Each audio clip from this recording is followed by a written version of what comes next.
The courthouse smelled like old paper and rain-soaked coats when she smiled at me from across the aisle. She thought the past had already been buried. She didn't know I was carrying something heavier than grief in my bag. I hadn't planned to speak that day. I came only to watch the final chapter of my husband's life be stamped and filed away by strangers in dark suits. The room was quiet except for the slow turning of pages and the low hum of rain outside. And across from me sat the woman who had replaced me long before the funeral flowers wilted. She believed the house, the accounts, the memories, all of it were already hers. The bench was colder than it looked, old wood, worn smooth by years of waiting bodies. I sat with my hands folded in my lap, fingers locked together as if they might drift away if I let go. Somewhere above me, a light buzzed soft, irregular, like it couldn't decide whether to stay on. My name was spoken out loud, not by anyone who knew how it sounded at home. Not the way my husband used to say it, slow, half smiling. This version of my name was clipped, official, stripped of memory. It echoed once, then disappeared into the room. The courtroom felt tired. Even the walls looked worn down by other people's endings. Suits shifted, papers whispered, rain tapped against the tall windows, steady and patient, as if it had nowhere else to be. I kept my eyes forward, but I could feel her across the aisle. She didn't look at me. Her posture was straight, careful, practiced, like someone who had rehearsed this moment in front of a mirror. Her hands rested calmly in her lap. No shaking, no hesitation. I noticed her shoes before I noticed anything else. Cream-colored heels. Clean, dry, untouched by the rain that had soaked through the hem of my pants and into my socks. My own shoes were darkened with water, the leather softened, scuffed at the toes. It was a small thing, but small things speak when no one else does. I shifted my weight on the bench, the wood creaking beneath me. It sounded old, familiar, like it remembered other people who had sat here thinking they were prepared and weren't. The lawyer continued reading. Words fell one after another, neat and measured. Assets, property, entitlements. Each sentence landed somewhere just short of my chest, like it was avoiding me on purpose. She nodded once, just once, as if the words belonged to her already. I wondered when she decided that. Which moment made her certain? Was it the hospital room, the quiet phone calls, or had she always believed she would be the one standing here at the end? I glanced at my hands. My nails were uneven. One was chipped. I hadn't noticed when it happened. Grief has a way of dulling those details. The light flickered again. For a second, everyone looked unreal, faces washed pale, eyes hollowed out by shadow. Then it steadied, and the room returned to itself. She crossed her legs slowly, the movement deliberate, controlled. Her heel hovered just above the floor before settling gently, as if she were careful not to make noise. I thought of the rain outside, how it had soaked through my coat while I waited on the steps, how I hadn't rushed, how some part of me wanted to arrive looking exactly like this, unpolished, unprotected, honest. My name was spoken again, this time closer, heavier. It stayed in the air a little longer. I didn't look at her. I didn't need to. She believed the ending was already written, that everything worth keeping had already changed hands, sitting there on that hard wooden bench, with damp shoes and folded hands. I realized something quietly settle inside me. She thought she had taken everything, and she had no idea what I had brought with me. The lawyer cleared his throat before he began. A small sound, easy to miss, the kind of sound that doesn't warn you about what's coming. Sunlight pressed through the tall courtroom windows, thin and pale, landing across the long table like it didn't want to stay. Dust moved slowly in the air. I watched it drift, thinking how quiet everything felt for a room meant to decide lives. My hands rested flat on the wood in front of me. It was cool, steady. I focused on that. He started reading. His voice was even, measured, as if he were listing groceries instead of dividing a life. No pauses where memories should have been. No weight in the words. The house went first. The address spoken cleanly. Without hesitation, I pictured the front door the way it used to stick in winter. How my husband always kicked it gently with his heel. The lawyer didn't know that. He kept reading. Then the savings, Numbers that sounded too neat to belong to years of work and quiet sacrifice. People shifted in their seats. Someone behind me coughed quickly, apologetically. The sound echoed longer than it should have. I kept my eyes down.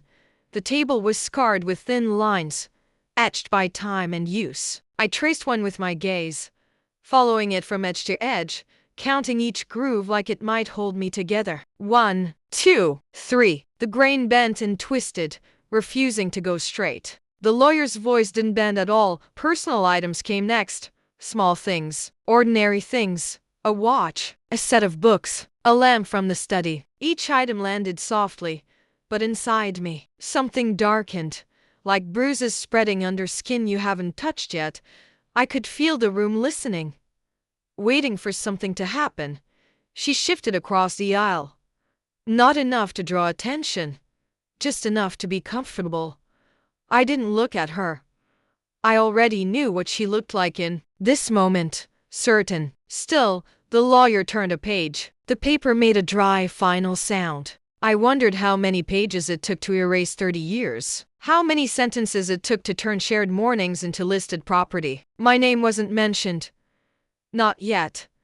The murmurs grew quieter, as if the room itself was holding its breath. I stared harder at the table, at the lines worn into it by hands like mine. Hands that had waited, hands that had believed. I remembered the house in the evenings, the way the light used to fade slowly through the kitchen window, the way silence settled in without asking permission.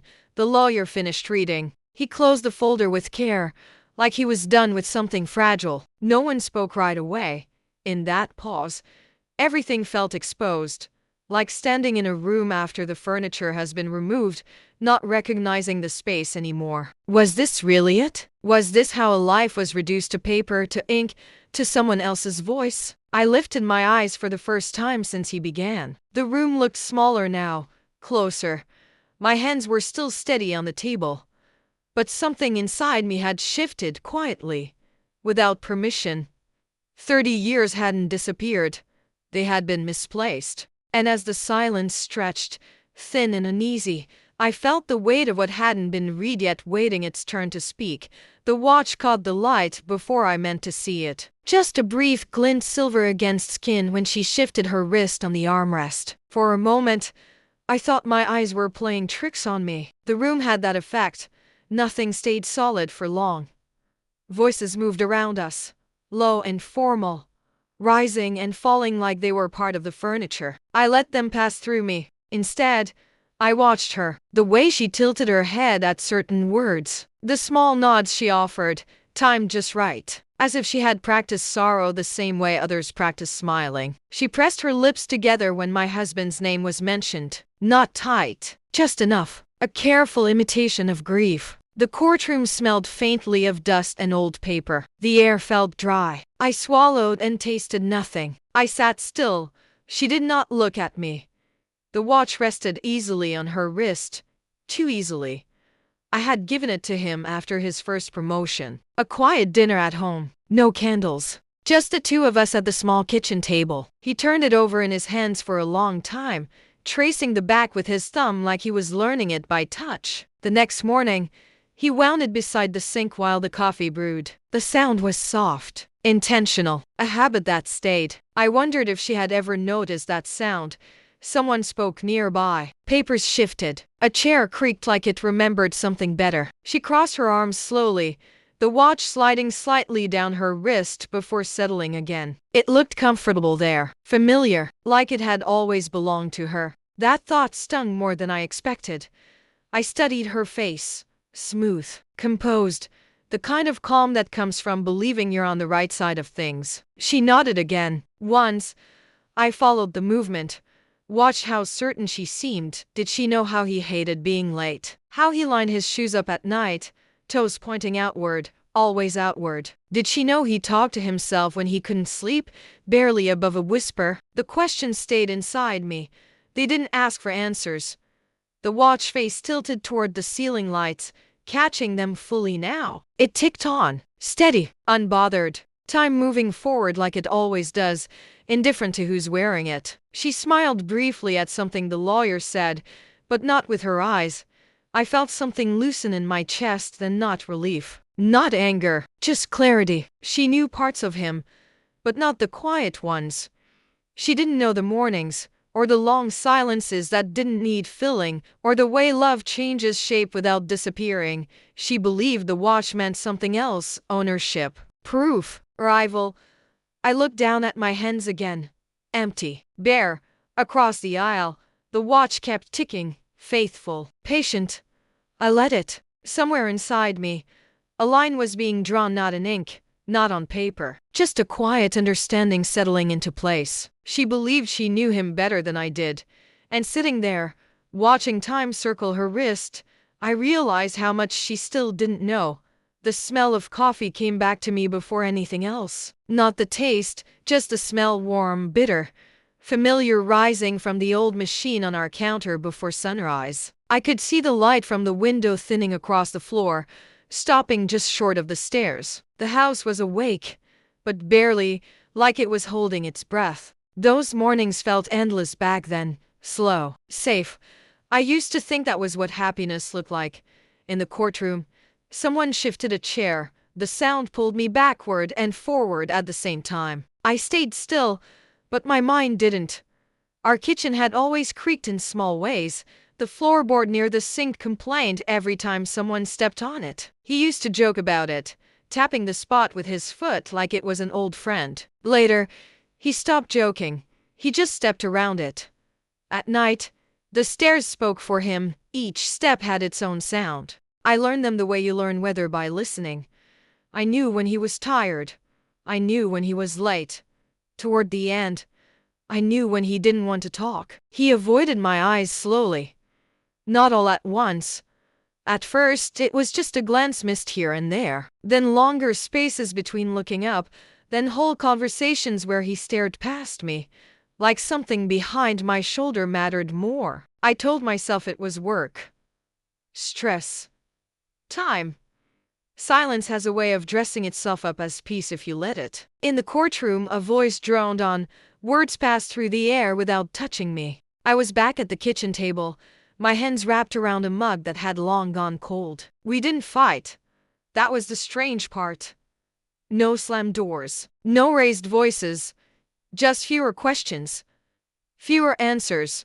Endurance feels noble when you don't have another name for it. I remember standing at the sink one evening, watching his reflection in the dark window. He stood behind me, close enough that I could feel his warmth. But he didn't touch me, didn't say anything.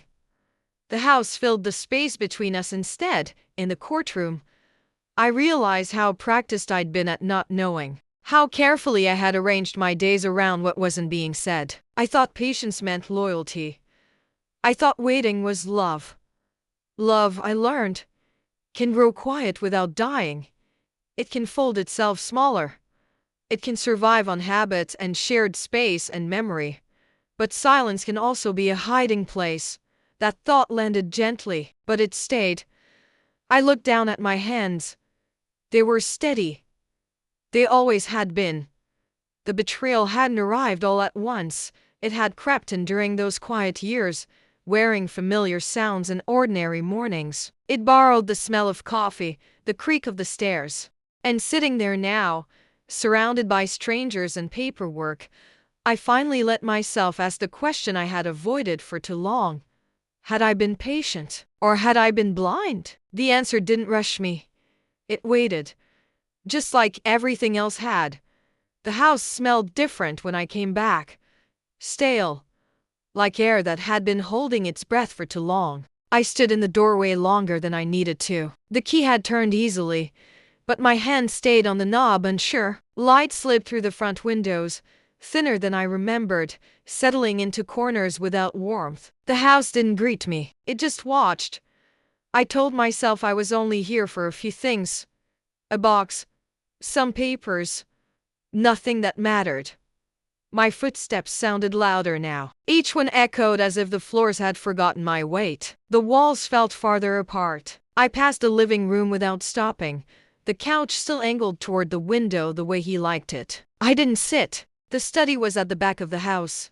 Small. Always dim. The air in there felt heavier.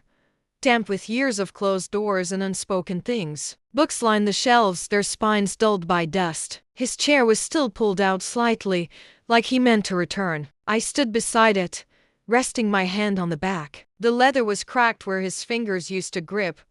That's when I noticed a drawer. The bottom one. The one that never held anything important, at least. That's what he used to say. I knelt and pulled. It resisted. Just a little. The wood had swollen, edges rough from humidity and neglect. I pulled again. Harder this time. It groaned softly, like it didn't want to remember being opened. Then it gave way with a tired sigh. Inside, everything looked old. Yellowed envelopes, receipts folded into thirds, documents stacked without care. My fingers brushed the paper, dry and brittle. Each piece felt like something unfinished. I wasn't searching for anything specific. I didn't know what I was looking for. Then I saw it. A plain envelope. No stamp. No address. Just my name. His handwriting sat there quietly, careful, deliberate, the way he wrote when he didn't want to make mistakes. I knew it instantly. The slight curve of the letters, the pressure on the downstrokes. He had always written like every word mattered. I didn't open it right away. I sat back on my heels, the envelope resting in my hands. It felt heavier than it should have. The room seemed to shrink around me, the silence thickening. Somewhere in the house, a pipe clicked. The sound startled me more than it should have. Why here? Why hidden in a drawer that barely opened? Why not with the rest of the papers? Why not where I would have found it sooner? I imagined him standing in this room alone, sliding the envelope into place, pushing the drawer closed carefully, as if it might make noise, as if someone might hear. I ran my thumb over my name. The ink had faded slightly, but it was still clear, still intentional. I realized then how much he had left unsaid, how much he had chosen to delay. I stood slowly, the envelope pressed against my chest. The house felt different now, less empty, more watchful, like it knew something I didn't. I didn't open it. Not yet. I closed the drawer, letting it stick again, and turned off the light. As I stepped out of the study, I understood something quietly settle into place. Whatever he had hidden there wasn't meant to stay buried forever. It had just been waiting for me to come back. The envelope stayed where I left it, on the corner of the kitchen table, just far enough from my reach that I had to notice it every morning, white against the dark wood. Patient. Wiped the counter beside it, set my keys down near it, and picked them back up again. Some things feel heavier unopened, like truths that don't ask permission before they change the shape of your life. Morning light crept through the window in thin strips, never fully committing. The house was still unfamiliar to me then, quieter than the old one, smaller. The clock on the wall ticked too loudly. Every sound felt like it was watching me hesitate. Days passed. Then weeks. The envelope gathered nothing but dust and meaning. I told myself I was waiting for the right moment, but the truth was simpler. I was afraid of what would stay the same once I knew. One morning, the light was weak and gray, the kind that makes everything look unfinished. Rain had come during the night, leaving the air damp and heavy. I sat at the table with my coffee cooling in my hands and realized I had run out of reasons to wait. I slid the envelope closer. The paper felt thinner than I expected, fragile. His handwriting stared back at me steady, careful, unchanged. My name still looked like something he had taken time with. I ran my thumb along the fold before opening it, breathing in slowly, as if the air might help. The paper unfolded with a soft sound. Final. It was a will. Not the one being read aloud in court, not the one everyone else had heard. Weeks later, my eyes moved down the page slowly, then stopped. My name appeared once, then again. The room felt suddenly very still, like it was waiting to see how I would react. The clock kept ticking, unaware. I read the lines again, quieter this time, as if lowering my voice would make it less real. The house. A note attached in smaller writing. I didn't cry. That surprised me. Instead, I felt something loosen, just slightly, like a knot that had been tied too long. Finally remembering it could be undone, I pictured him at his desk, late at night, the house quiet, the lamp casting that familiar yellow circle on the paper, his hand moving carefully, deliberately. This wasn't anger. This wasn't punishment. It felt like correction. I wondered what had changed in those weeks between wills, what he had realized too late, what silence had finally become too loud to ignore. The coffee had gone cold by the time I finished reading. I wrapped my hands around the mug anyway, letting the chill ground me. Outside, a car passed slowly, tires hissing on wet pavement. I folded the paper back along its original creases, placed it inside the envelope. Not hiding it, just acknowledging its weight. He had been trying to fix something, not everything. Just enough. The morning light shifted, brighter now, catching the edge of the table. For the first time since the courtroom, I knew I wasn't finished listening, and neither was the truth.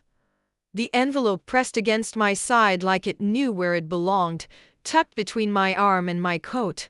Thin but insistent. Every time I shifted, I felt it there, a quiet reminder I couldn't set down. The courtroom looked the same as before. Same pale walls, same tired light hanging overhead. But something in the air had changed. Or maybe it was just me. I sat still, breathing carefully, listening to the soft shuffle of papers and shoes. Somewhere behind me, someone cleared their throat. The sound lingered longer than it should have. My pulse kept time with it, steady but alert. My lawyer glanced over, just briefly. His eyebrows lifted a fraction. No more than that. A question without words.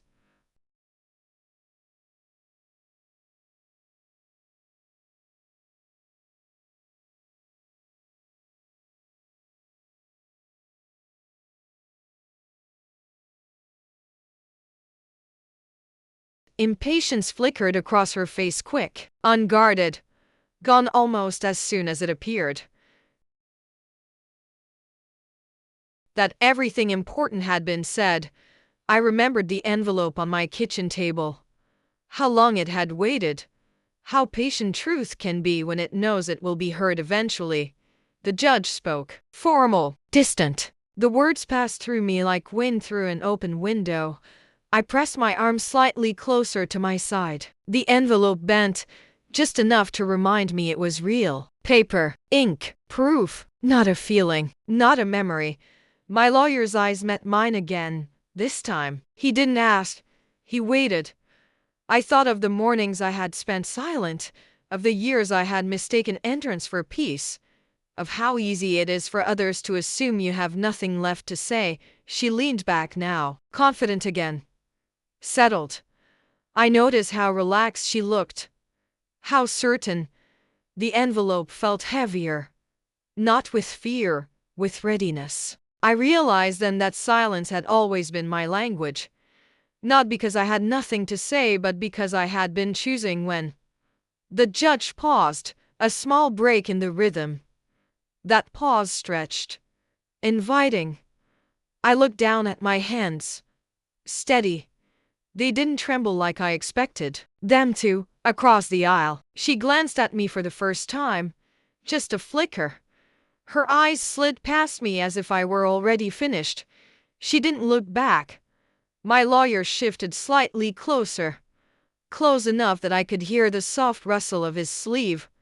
I could end this quietly. Let her keep believing. Let the room move on. But truth doesn't like to stay folded forever. I felt the envelope press once more against my side. Firm now. Certain, as if it were reminding me that waiting has a limit. The judge cleared his throat. The room settled. I lifted my gaze. Not to her. Not to the judge.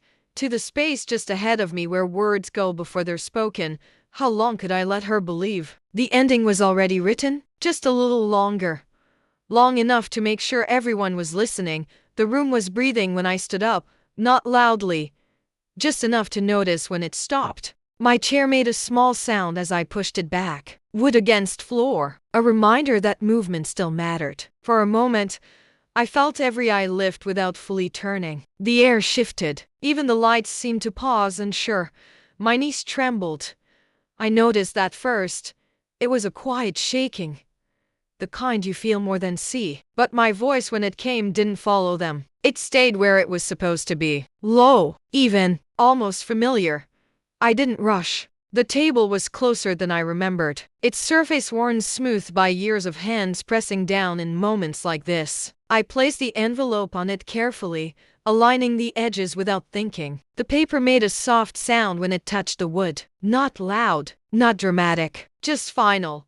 That sound carried. The judge leaned forward slightly. Not much, just enough to break the shape of authority he'd been holding all morning. Curiosity slipped through the formality, uninvited but welcome. His glasses caught the light. Someone stopped shifting in their seat.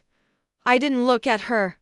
I didn't need to. My lawyer stayed still beside me. I felt his presence without seeing him, like a steady shadow. He didn't speak. He trusted the silence. The envelope rested between us all now. Plain, unassuming. I thought of my kitchen table, of weak morning light, of how long I had waited before opening it. Truth doesn't announce itself. It waits to be placed where it belongs.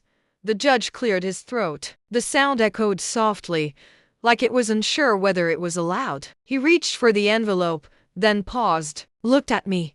"Proceed," he said, nothing more. That single word felt heavier than any speech.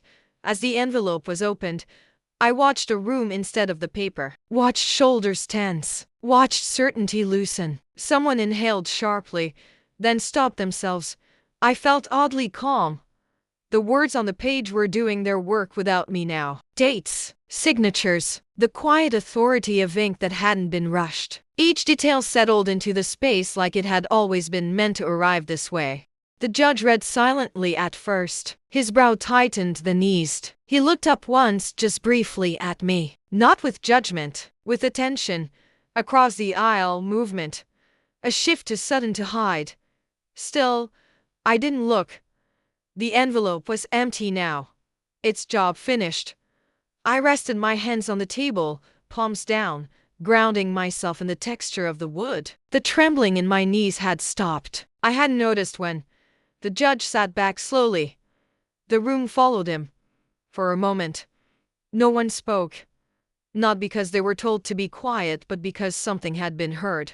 I realized then that truth doesn't need volume. It only needs space. As the silence stretched, thin and reverent, I felt something steady settle inside me. Not victory, not relief, recognition. I remained standing, waiting. Not anxious. Not afraid. Just open.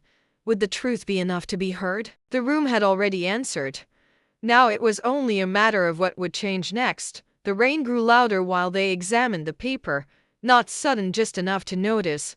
A steady tapping against the windows, like time keeping its own record. The document lay flat on the table, exposed under the courtroom lights. Pages turned slowly. Fingers pointed. Dates were read twice. Then again. The sound of paper moving felt sharp in the quiet, like something fragile being handled without gloves.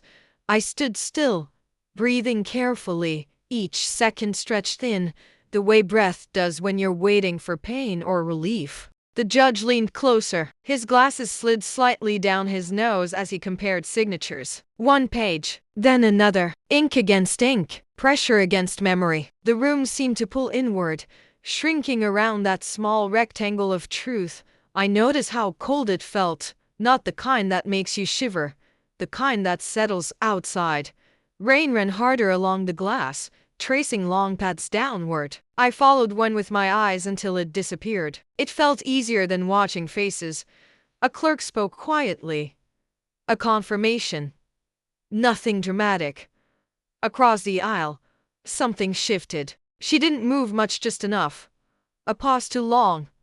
A breath held where one hadn't been before. Her certainty cracked. Just briefly. Like glass under pressure. She adjusted her posture. smoothing her skirt as if that might restore balance. Her eyes flicked toward the table, then away. When she smiled, it arrived late and left too soon. I didn't look at her for long. I didn't need to. The signatures matched. The dates followed. The order made sense.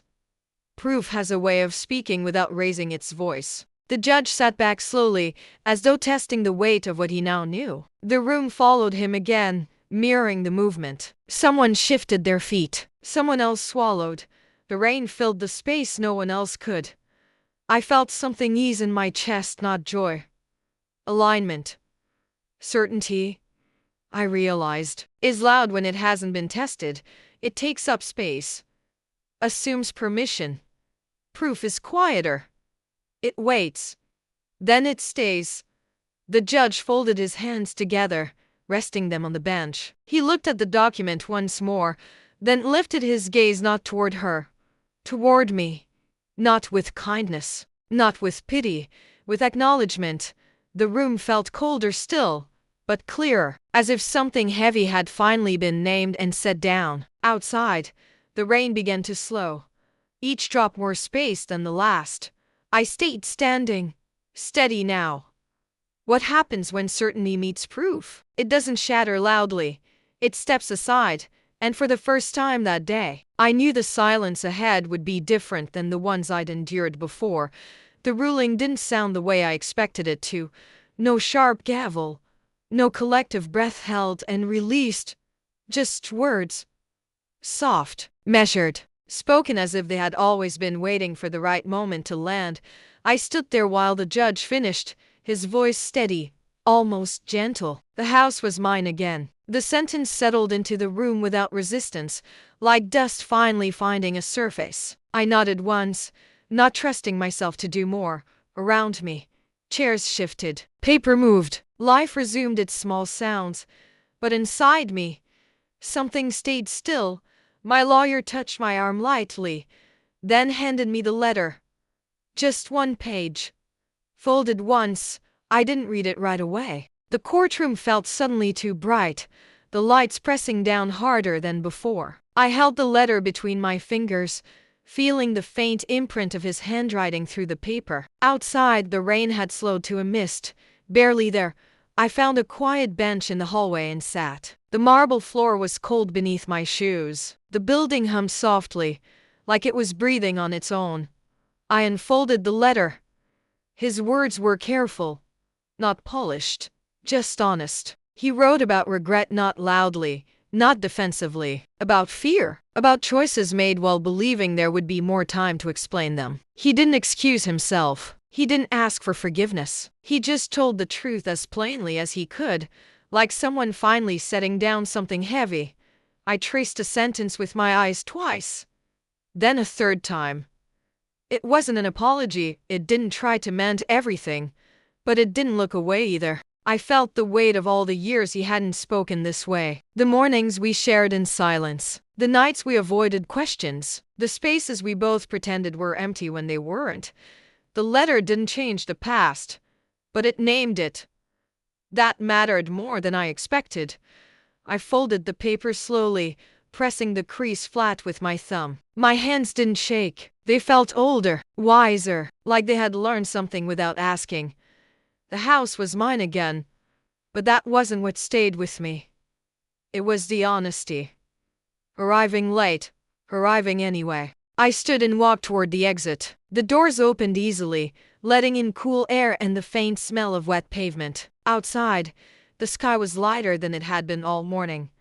I paused on the steps, letter tucked safely in my coat. Could truth arrive too late and still matter? I didn't have the answer yet, but as I stepped forward, feeling the ground steady beneath me, I knew this: some truths don't come to save you, they come to set you free. And I was finally ready to see what came next. The rain had stopped by the time the doors opened. Not suddenly, just enough that the air felt lighter when it reached my face.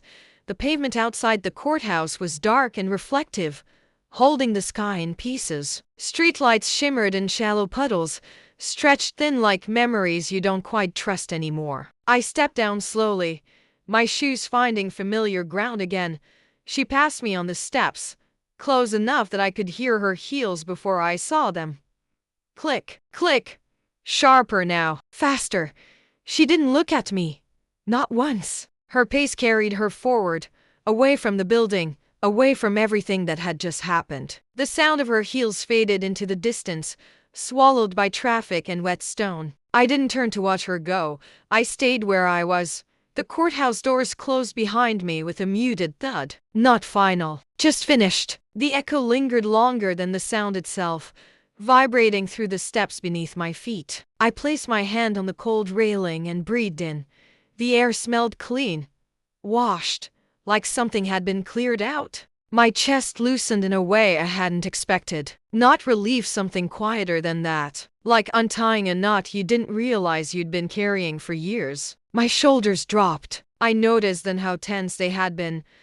I hadn't come to win. That truth settled gently. Without argument, winning would have looked louder, sharper.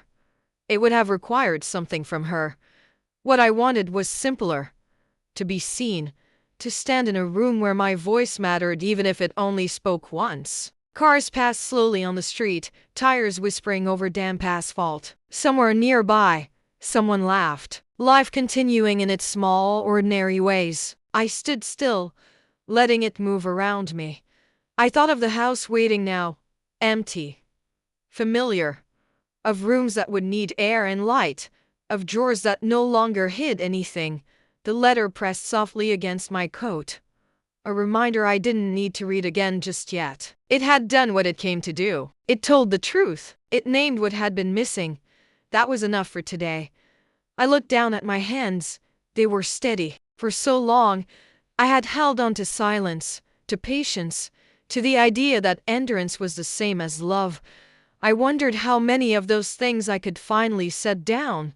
The pavement reflected my shape faintly, distorted by water and light. I barely recognized myself there, and for the first time, that felt like permission instead of loss.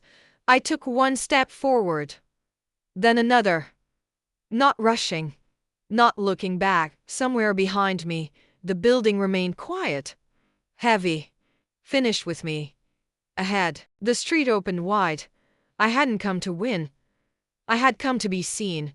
And as I walked into the thinning light, breathing freely, I understood the hardest part was over. Now came the gentler question. What would I finally let go of next?